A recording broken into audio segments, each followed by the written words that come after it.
crois que si les entreprises changent, la société change. Il y a 3 niveaux, il y a l'individu, l'entreprise, la société. Alors oui, on peut changer un titre individuel, mais quand un collectif entreprise change, la société change. Les entreprises sont inévitablement en train de changer de modèle de management et d'organisation et de société au sens entreprise du terme. Comme on est dans un changement de paradigme, moi je fais le pari que si le manager d'hier était quelqu'un qui décidait, ou le manager d'aujourd'hui, je ne dis pas qu'il ne va plus décider, mais en tout cas le manager va passer d'un décideur à un générateur d'intelligence collective. Bonjour à tous, je suis Philippe Ansarguet, VP Software Engineering chez Orange, mais aujourd'hui c'est en tant que membre de l'équipe contenu de TechRox que je suis ici. Je suis ravi d'être avec vous pour ce podcast TechRox, pour lequel j'ai le plaisir d'accueillir Sylvie Lebaille. Bonjour, ravi d'être là. Alors, chaque podcast est souvent pour moi prétexte à une rencontre, une découverte. Mais pour cette occasion, ce sera plus une reconnexion. Je connais Sylvie depuis longtemps, j'ai eu le plaisir de la rencontrer lors d'une de mes toutes premières années professionnelles, et j'ai apprécié ses conseils, et encore plus, je crois, la façon dont, subtilement, elle amène ses interlocuteurs à réfléchir et à se poser des questions, et plutôt les bonnes questions en vrai. Sylvie, c'est le genre de personne à côté de qui tu peux t'asseoir et avec qui, naturellement, tu reprends des discussions là où on les avait laissées, hier ou il y a 10 ans, et avec un flow tout à fait naturel. C'est parti pour un podcast où nous allons parler prise de décision en période de fort inconnu et d'intelligence collective, le parfait complément nécessaire à toute personne avec au moins un pied dans la tech.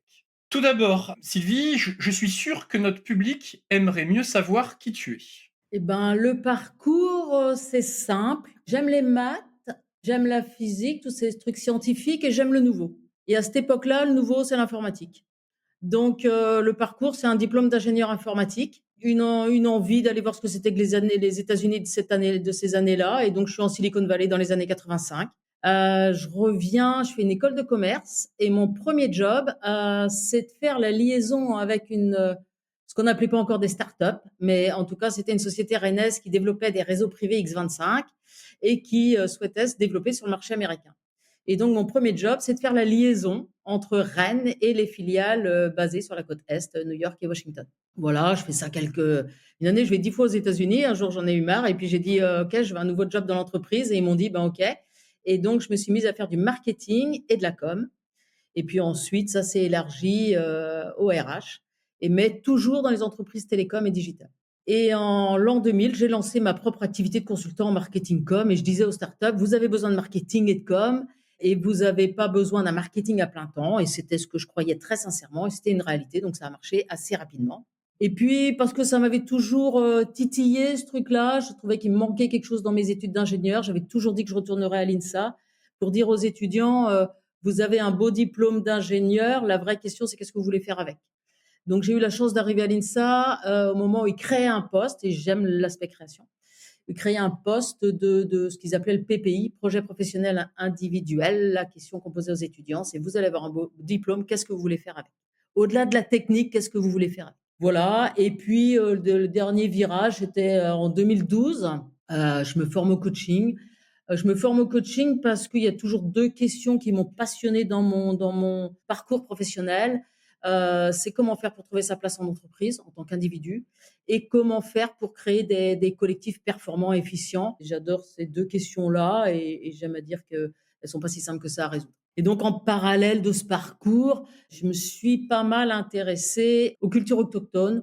J'ai un parcours avec les Amérindiens et j'en parle parce que je trouve qu'on a quelque chose à apprendre d'eux en ce moment. On parle beaucoup de RSE dans les entreprises. La RSE est une réponse à une problématique que l'on a créée. Et typiquement, les Amérindiens ou les peuples autochtones, ils ont une cosmologie tellement différente de la nôtre que c'est pas eux qui ont créé le RSE. Bon, ils n'ont pas non plus créé les ordinateurs, on est bien d'accord, mais c'est pas eux qui ont créé le problème avec la nature parce qu'ils voient la nature complètement différemment de nous. Nous, on l'a peut-être vu comme une ressource, eux, ils le voient comme un être vivant. Donc, ça leur viendrait pas à l'esprit d'abîmer la nature un petit peu comme on a fait quand même, il faut bien le reconnaître.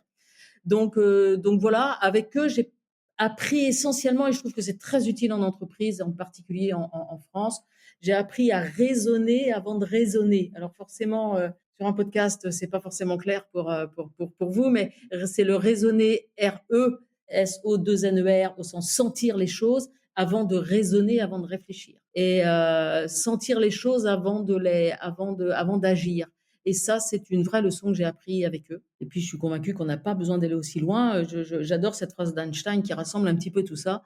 C'est Einstein a dit: «Le mental intuitif est un don sacré, le mental rationnel est un serviteur fidèle. Nous avons créé une société qui honore le serviteur et a oublié le don». Bah, il dit pareil, il y a 2 niveaux de réalité, il y a ce que l'on sent et il y a ce que l'on peut réfléchir ou raisonner et ces deux niveaux de réalité différents dans les pays occidentaux, en France en particulier avec le siècle des Lumières et des choses comme ça où il y a une forme d'élite rationnelle, intellectuelle, bah, on a un petit peu oublié le sentir. Voilà, le parcours, c'est un peu d'essayer d'ajuster, d'articuler ces deux niveaux de réalité. Aujourd'hui, donc, tu évolues au sein de la structure que tu as créée qui s'appelle donc Kawan. Est-ce que tu pourrais nous partager quels ont été les déclencheurs de la création, s'il te plaît? Très simplement, moi j'ai toujours, su que j'allais créer ma structure, un jour ou l'autre. Voilà, un jour ou l'autre, je savais que je l'aurais fait. C'était évidemment tourné vers le monde de l'entreprise. Moi, j'aime bien le monde de l'entreprise. Je l'aime bien pour deux bonnes raisons. Je trouve que c'est un terrain de jeu pour, donner le meilleur de soi-même. Il y a un espace de jeu possible et puis je crois que si les entreprises changent, la société change. Il y a 3 niveaux, il y a l'individu, l'entreprise, la société. Alors oui, on peut changer un titre individuel, mais quand un collectif entreprise change, ben, la société change et ça redescend. Voilà. Donc j'aime ça. Et puis c'est ce que je disais tout à l'heure, dans ces collectifs-là, il y a 2 questions qui me passionnent. Comment faire pour que l'individu trouve sa place dans l'entreprise et comment faire pour que le travail collectif soit efficient. Et j'aime particulièrement cette deuxième question parce que j'ai l'habitude de dire que si on avait la réponse, on n'aurait pas autant de bouquins sur le management et donc, bah, on n'a pas la réponse et c'est bien plus drôle de travailler quand on n'a pas la réponse que quand on a la réponse. Je serais curieux de savoir ce qui te motive, ce qui te fait lever le matin, c'est quoi tes sources d'inspiration, quotidiennes? Ce qui me plaît vraiment dans mon activité quotidienne, c'est sincèrement, et je l'ai encore fait là avant le podcast là tout à l'heure, je l'ai encore fait, c'est-à-dire la page blanche et je prends vraiment un tableau blanc et on fait la première version, la deuxième version, la troisième version et on dessine quelque chose. On est vraiment dans le domaine de la vision et de l'émergence. On essaye de sentir ce qui se passe et vraiment j'aime ça. J'aime la découverte de ce qui est là. On reparlera tout à l'heure des amis du MIT, ils parlent d'un futur émergent. Oui, j'aime découvrir ce qui est là. Voilà, et j'aime aussi trouver la bonne question. Voilà, j'ai aimé les maths au sens, quand la question est bien posée, la réponse est évidente. Et comme on est aujourd'hui dans un monde un petit peu chaotique, ça peut être utile de trouver la bonne question à se poser. Du coup, avant de rentrer dans le vif du sujet de notre, thématique, pour ce podcast, moi je suis sûr que tu as une anecdote, à partager, qui serait représentative finalement, bah, du contexte de notre discussion. Je peux potentiellement faire plus qu'une, je vais faire 2 même, je vais essayer. La première, c'est sincèrement, je suis à l'INSA, je le disais tout à l'heure, ingénieur informatique. Sincèrement, j'ai des bonnes notes. Voilà, j'ai des bonnes notes. Au moment où il faut partir faire le stage de fin d'études, je suis paniquée. Parce qu'en fait, moi, j'ai rien compris. On peut avoir des bonnes notes et ne pas avoir compris le sens de ce que l'on fait. On peut être un très bon exécutant et ne pas avoir vision globale de ce que l'on fait. Donc ça, c'est vraiment, sur le moment, j'en ai pas appris la leçon, bien sûr. Alors, je suis partie faire des maths en Silicon Valley, donc c'était très bien. C'était une très jolie expérience. Mais c'est vraiment ça. Et quand je raconte aux profs que j'ai rien compris, ils comprennent pas que j'ai pas compris parce que j'avais des bonnes notes. Donc ça, c'est vraiment la première anecdote, c'est la notion du sens. À cette époque-là, on n'utilisait pas ce mot-là, mais c'est ça que ça veut dire. Et puis la deuxième qui est un marqueur aussi pour moi dans mon cheminement professionnel, c'est qu'un jour, je suis responsable marketing dans une entreprise où on faisait, on va parler à l'imparfait, où on faisait des PABX. C'était des centraux téléphoniques privés. C'était des trucs qui étaient rangés dans le placard à balai, mais on voyait que le téléphone sur les bureaux. Techniquement, c'était très complexe. C'était même dit à un moment donné que le logiciel qu'il y avait dans ces PABX, pardon, était un des plus complexes qu'il y avait à cette époque-là. Et donc, on est racheté, c'est une PME française, on est racheté par les Américains et les Américains nous disent ben, votre produit est techniquement meilleur que le nôtre. Donc, en France, moi, je fais le pari, à travers mon expérience Silicon Valley ou à travers cette expérience-là, je fais le pari qu'on est très bon techniquement parlant. Peut-être qu'il faut élargir ça. C'est pas parce qu'on est bon techniquement parlant, ça suffit pas. C'est nécessaire, mais ça suffit pas. Et ça, nous, on a plutôt tendance à croire que ça suffit. Pas mal de boîtes qui ont tendance à croire que ça suffit, que si on a le bon expert, ça va le faire. Ben, ça suffit pas. Tu as donné une conférence au dernier Agile Tour de Rennes, je crois en octobre dernier, avec un titre provocateur, mais maintenant, vu comme je te connais, j'en suis pas tellement surpris. Et le titre, c'est «10 managers, pourquoi tu décides encore?» Alors, c'est vrai que, comme je le disais, ça m'a pas surpris, mais pourquoi ce titre? J'aimerais vraiment que tu puisses développer ça. Ben, ce titre-là, pour 2 bonnes raisons. Un, parce que oui, il faut provoquer un petit peu, et puis 2, parce que je crois fondamentalement que le manager d'hier ne sera pas le manager de demain. Si je m'explique. On est tous enfin, on est nombreux, j'espère, voilà, à voir qu'on est en train de vivre un moment un peu particulier, et je partage le point de vue de gens comme Marc Lévy en France ou de Otto Scharmer au MIT, qu'on est en train de vivre un changement de paradigme. Même si chacun d'entre eux ont des façons différentes de présenter ce changement de paradigme, ils disent la même chose, c'est-à-dire qu'un changement de paradigme, c'est un changement de mode de pensée, un changement de croyance. L'humanité dans sa globalité changerait de paradigme tous les 550 ans. La façon de penser de l'humanité changerait à peu près tous les 550 ans. Donc un paradigme, c'est quelque chose qui a un début, un milieu, une fin. On serait là sur la fin d'un ancien paradigme et un nouveau paradigme, une nouvelle façon de penser serait en train d'émerger. Voilà. Et donc, ce qui est vrai au niveau sociétal rentre en résonance avec les entreprises. Donc, les entreprises sont inévitablement en train de changer de modèle de management et d'organisation et de société au sens entreprise du terme. Donc, typiquement, on vient du modèle Taylorisme. Et l'idée, c'est pas de chercher à dire que c'était bien ou mal. Je veux dire, le Taylorisme, il a fait ce qu'il a fait. Il a permis de sortir X produits de consommation à la minute, voilà, et on est bien content. Nombre d'entre nous, on est content d'avoir le lave-vaisselle et autres subtilités, autres produits dans nos cuisines ou dans nos maisons. Mais ce modèle-là, le modèle du Taylorisme, il était très bien dans un monde stable. Il ne fonctionne plus dans le monde dans lequel on est. Et le monde dans lequel on est, l'armée américaine, elle dit bien, et ça date quand même, puisque c'est 1987, elle dit bien, on passe dans un monde VUCA, volatile, incertain, complexe et ambigu. Le modèle initial de Taylor était très bien à ce moment-là, il n'est plus adapté, c'est tout. Et donc, l'organisation collective va changer, et puis en parallèle de ça, ou en complément de ça, ou en ricochet de ça, la relation au travail, elle a changé. Moi, ma génération, elle a appris que le travail, c'était la voie pour une réussite possible, alors que la réussite actuelle, elle est sûrement plus proche de la réponse de John Lennon quand on lui avait demandé à l'école qu'est-ce que tu veux faire quand tu seras grand. Il avait répondu ben, je veux être heureux. Et ainsi, elle lui avait répondu bah non, c'est pas ça, c'est pas ça, c'est pas possible. Bah si, en fait, si, c'est possible, en fait. Donc, c'est vraiment deux modes de pensée différents.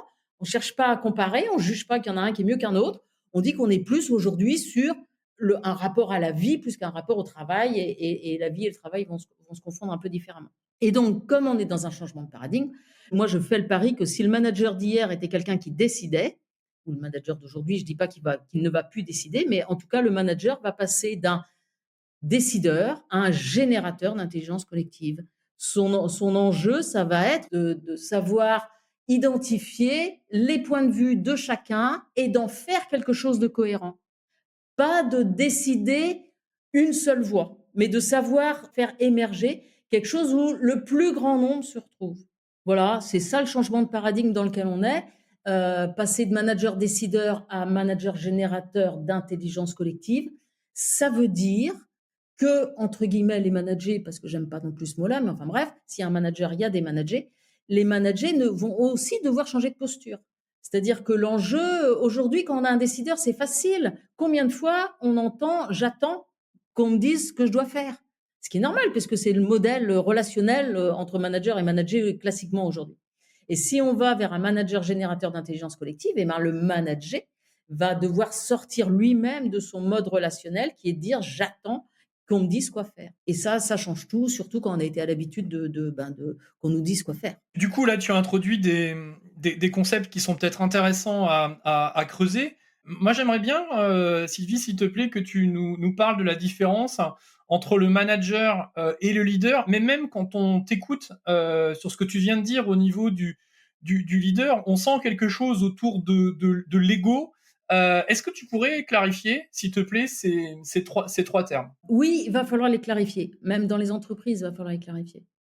Donc, entre manager et leader d'abord. Ça fait très longtemps que moi j'ai pris cette définition du leadership d'Eisenhower. Le leadership, c'est l'art de faire faire à quelqu'un quelque chose que vous voulez voir fait parce qu'il a envie de le faire. Donc le leadership, c'est un art. Le management, c'est plus de la gestion, de l'organisation. Donc c'est vraiment 2 aspects qui sont complètement différents et sûrement qu'on a besoin des 2. OK? On est juste en train de dire que uniquement de la gestion, ça va peut-être moins bien marcher qu'hier et qu'il y a besoin de leaders qui vont savoir mettre les gens à leur juste place sur le terrain de jeu. C'est comme ça que je dis les choses, au sens, quand Eisenhower dit l'art de faire faire à quelqu'un quelque chose qu'il a envie de faire, c'est de sentir, pour reprendre ce que je disais tout à l'heure, c'est de sentir ce pourquoi l'autre est fait. À partir de là, les gens suivent le leader. Il y a même une boîte où vous êtes OK que c'est aujourd'hui le manager, il est nommé par une structure hiérarchique. C'est très descendant. Il y a même des boîtes aujourd'hui où c'est les collaborateurs qui nomment leur leader. Ils disent, lui, on veut bien le suivre. Ça change tout. Au lieu d'être top-down, on remonte. On est bien dans l'émergence. Et voilà, c'est pas la même chose d'avoir un manager qu'on nous impose et avec toutes les questions que ça pose, quelle que soit la personne d'ailleurs. Ça n'a rien à voir avec le manager, mais rien que le mode relationnel n'est pas facile à accepter. Et sur cette proposition de leader et de manager, encore une fois, et on en reparlera peut-être tout à l'heure, mais on a écrit trop de livres et on n'a pas écouté assez. Enfin, on a écrit trop de livres, c'est très bien d'avoir écrit les livres, mais moi je crois que par exemple à cette parole toute simple de Saint-Exupéry, si tu veux construire un bateau, ne rassemble pas tes hommes et tes femmes pour leur donner des ordres, pour expliquer chaque détail, pour leur dire où trouver les choses. Si tu veux construire un bateau, fais naître dans le cœur de tes hommes et femmes le désir de la mer. Le leader s'adresse pas à la tête, le leader, il s'adresse au cœur.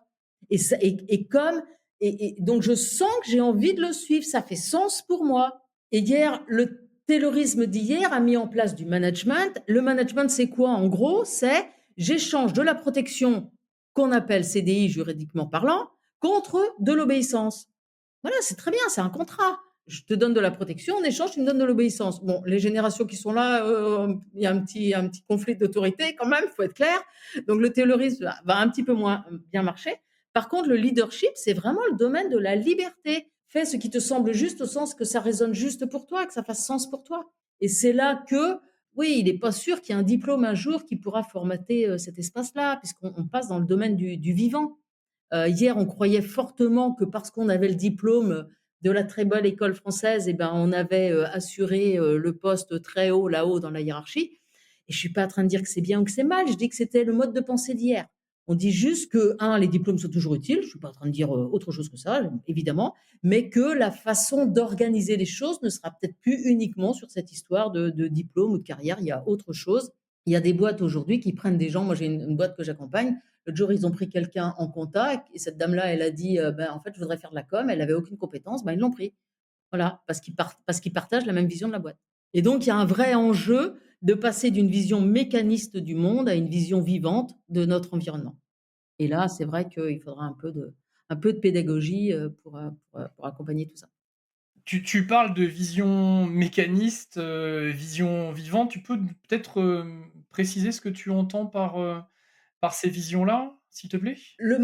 Quand on dit le manager gestion, on dit mécaniste. Quand on dit le leader liberté, on dit vivant. Et si on essaye de faire le distinguo entre les deux, si on prend une voiture, un moteur de voiture, c'est quelque chose qui a été assemblé. C'est quelque chose on prend des parties qui sont séparées, qui ont été conçues dans des bureaux d'études peut-être même différents, par des équipes différentes. Et à un moment donné, il y a une aide extérieure qui vient assembler les choses. Le domaine du vivant, c'est pas du tout cela. Le vivant, c'est tout en intériorité et pas en extériorité au sens il n'y a pas besoin d'un extérieur pour assembler les morceaux. Et c'est tout simple, tout le monde le sait. Dans la graine, il y a déjà la fleur. Dans l'embryon, il y a un enfant. Tout est là à l'intérieur.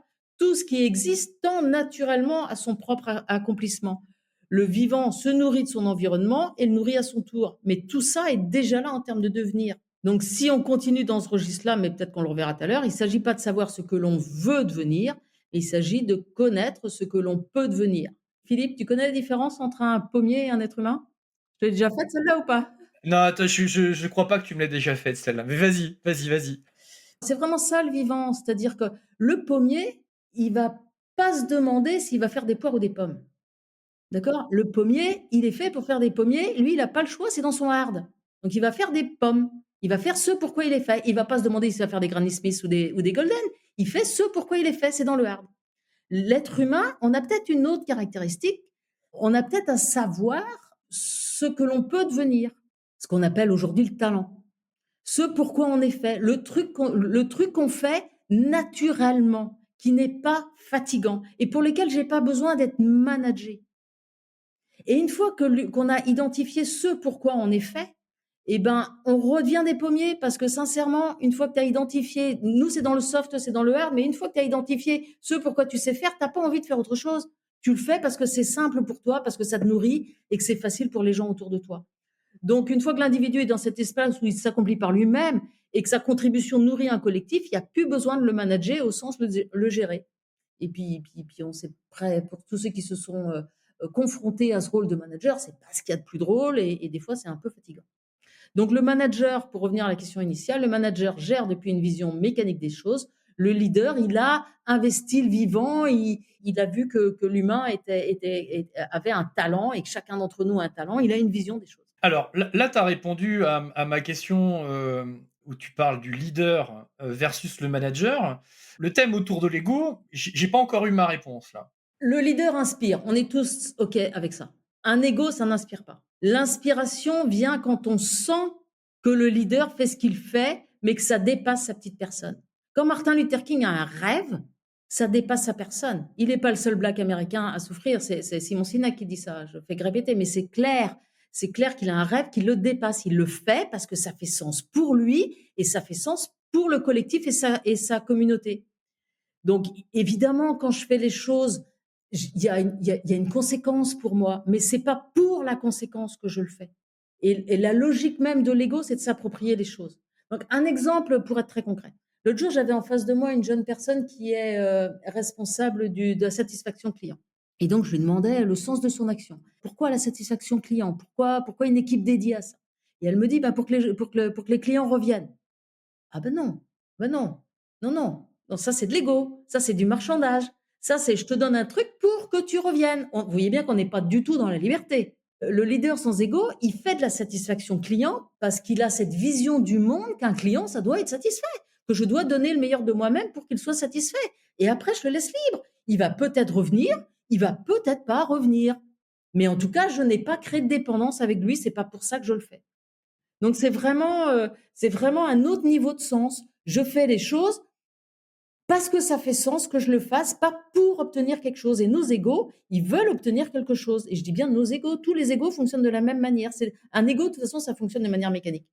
Donc, je pense que j'ai compris, mais histoire d'être bien certain que j'ai compris, est-ce que tu aurais une autre anecdote à nous partager?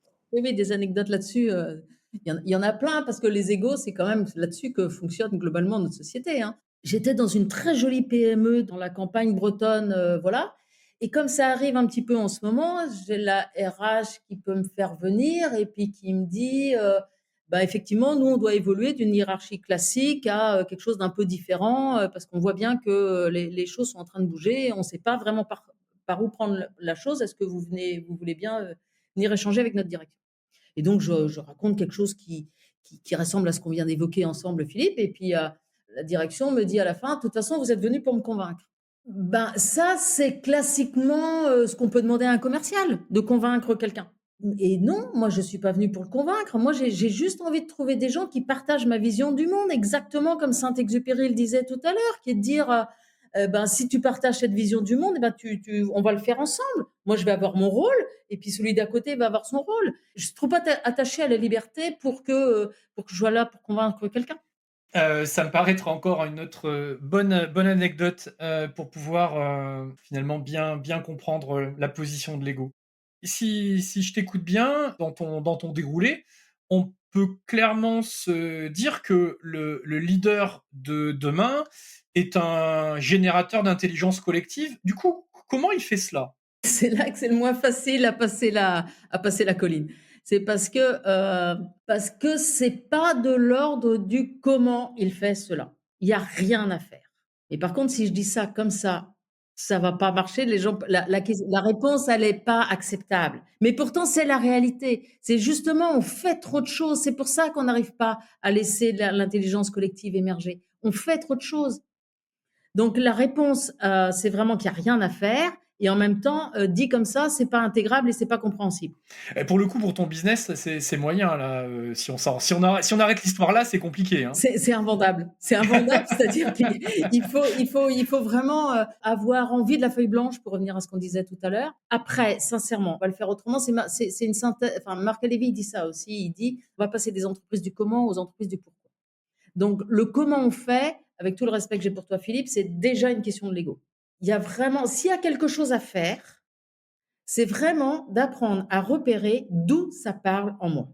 Si vous écoutez au MIT, en particulier Otto Scharmer avec la théorie U, il parle lui il dit que l'impact de ce que l'on dit ne vient pas de ce que l'on dit, mais d'où ça parle en moi.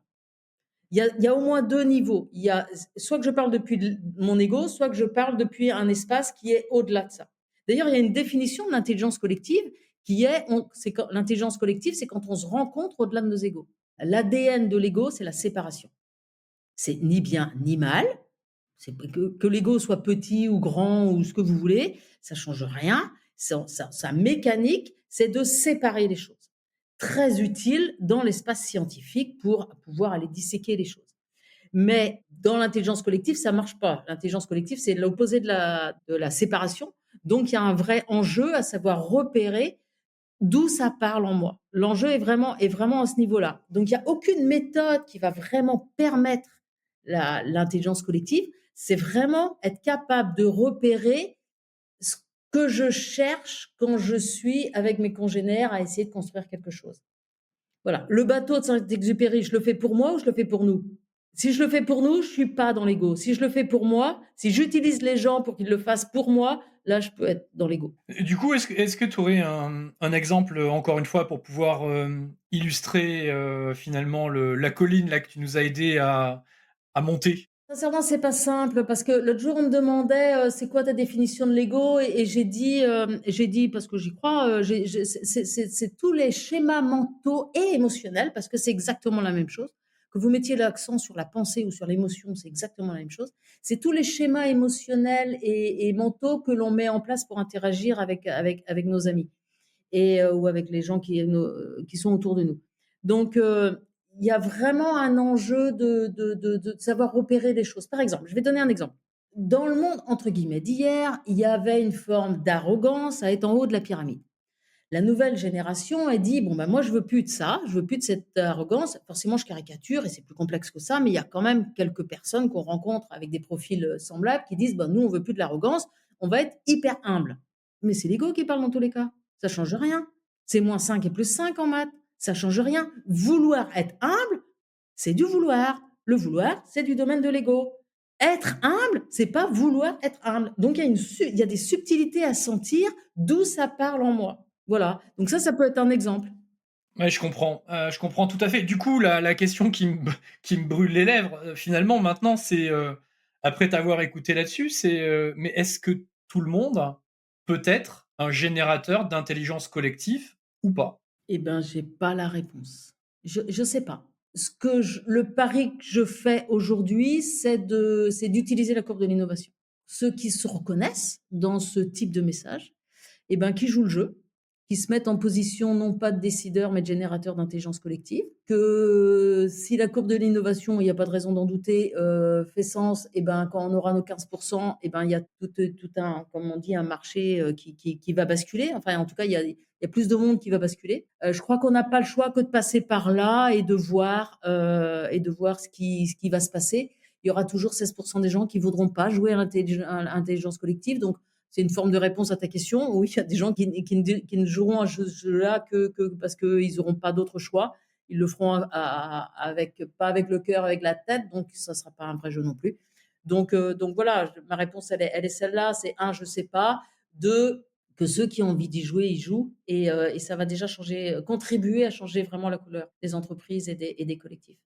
Juste si je remets ce que tu évoques, en perspective, de TechRox, hein. Tu sais, au sein de TechRox, en fait, globalement des CTO, des VP, des Head of Technology. Enfin, je sais pas, je me mets à la place de quelqu'un là qui est en train d'écouter notre podcast. Si j'ai envie d'embarquer ce que tu viens d'évoquer dans mon collectif, je fais quoi? Même si tu as clairement dit qu'il y avait énormément d'incertitudes et des collines à monter dans lesquelles les chemins n'étaient pas tout tracés, est-ce que tu as quelques éléments des ingrédients que tu peux nous partager pour pouvoir embarquer un collectif? Oui, il y a des ingrédients. Il y a des ingrédients dans les 2 sens d'ailleurs. Il y a des ingrédients qui empêchent d'embarquer et il y a des ingrédients qui permettent d'embarquer. Dans le premier, on l'a dit tout à l'heure, la première chose, c'est vraiment de partager au sein de l'équipe que l'entreprise n'est pas une mécanique. Ça, c'est le petit 1 du petit 1. C'est vraiment de prendre le temps de partager que l'entreprise est un organisme vivant. Et ça va paraître un détail, mais pour moi, c'en est pas un, comme dit la chanson. Typiquement, si vous êtes d'accord avec cette idée que l'entreprise est un organisme vivant, les services ou les directions RH se rebaptisent. L'humain n'est pas une ressource. L'humain n'est pas une ressource. On peut peut-être parler des directions des relations humaines, j'en sais rien. Mais en tout cas, déjà changer. Quand on a mis ressources humaines, on a été bien dans une vision mécaniste des entreprises. Donc il y a vraiment besoin de travailler un petit peu ce premier aspect-là. Quelle est la vision globale que j'ai? Ensuite, c'est vraiment de sentir depuis l'intérieur de la boîte qui sont mes 15% d'innovateurs qui vont avoir envie de prendre une feuille blanche et de retravailler ces sujets-là. Moi, je crois beaucoup à l'expérimentation. Il y a encore quelques années, j'arrivais et puis je disais on va passer par là, par là, par là.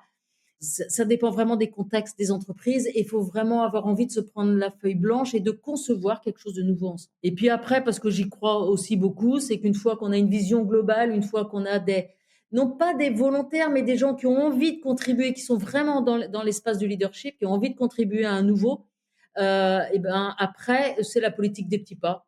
On essaye de faire avancer la boule de neige un petit peu. Et puis, il y a un vrai proverbe des Amérindiens qui dit marche tes paroles. Ben, au quotidien, on cherche la cohérence individuelle. Et donc, de cette cohérence individuelle, eh ben, on arrive à faire une cohérence collective. Voilà. Alors, évidemment, ça va faire peur à certains parce que là, c'est un changement de paradigme. Et peut-être qu'un jour, on aura du mal avec le changement de paradigme. Voilà. Et c'est la difficulté, par contre, c'est ce qu'il ne faut pas faire. Moi, des fois, on me dit comment j'embarque tout le monde. Et je pense que là, il y a une petite erreur. Il ne faut pas chercher à embarquer tout le monde. Là, on peut se cramer à vouloir convaincre. Là, on est toujours dans le même schéma. Donc, il y a vraiment l'énergie. Je prends l'énergie de ceux qui sont là et qui ont envie de contribuer à quelque chose, à cette vision-là du monde. Sylvie, nous arrivons à la fin de notre podcast et j'aimerais peut-être te poser une dernière question. Pour toi, quelles sont les principales tendances du coup à surveiller dans les années à venir en termes de création des collectifs efficients? Pour moi, il y a 2 choses auxquelles je crois. Un dont on a déjà beaucoup parlé là, c'est vraiment de réussir à s'inspirer du vivant. Mais je crois que la société est déjà en train de s'organiser vers ça. Je ne sais pas si vous avez vu, mais il y a de plus en plus les écoles, les enfants vont dehors de plus en plus pour se confronter au vivant. Donc il y a vraiment besoin de basculer et c'est en cours. La deuxième chose, auquel je crois, c'est qu'effectivement on a tellement raisonné, on a tellement réfléchi, on a tellement écrit de bouquins on en a oublié des choses qui sont déjà écrites, qui sont simples, qui ont traversé la géographie et qui ont traversé le temps. C'est les paroles de sagesse. Moi, je fais le pari qu'on va revenir à des choses assez simples. Si elles ont traversé le temps et la géographie, ces paroles-là sont sensées. Et dans ce moment où on cherche du sens, ben, en plus, elles sont gratuites. Il y a peut-être quelque chose au lieu de continuer à regarder en avant avec du nouveau, ben, regarder le passé, quitte à le rendre actuel, bien évidemment. Mais je crois que c'est ces 2 choses-là, oui, regarder le vivant et regarder les sagesses, peu importe lesquelles, voilà. Mais il y a des choses qui ont été écrites et qui font sens. Sylvie, encore merci. Sincèrement, vraiment sincèrement, c'était un plaisir de t'avoir à ce micro du podcast de Tech Rocks. Merci pour tout ce que tu as pu nous partager. Merci à vous, merci à toi Philippe, c'était vraiment très bien. Merci beaucoup.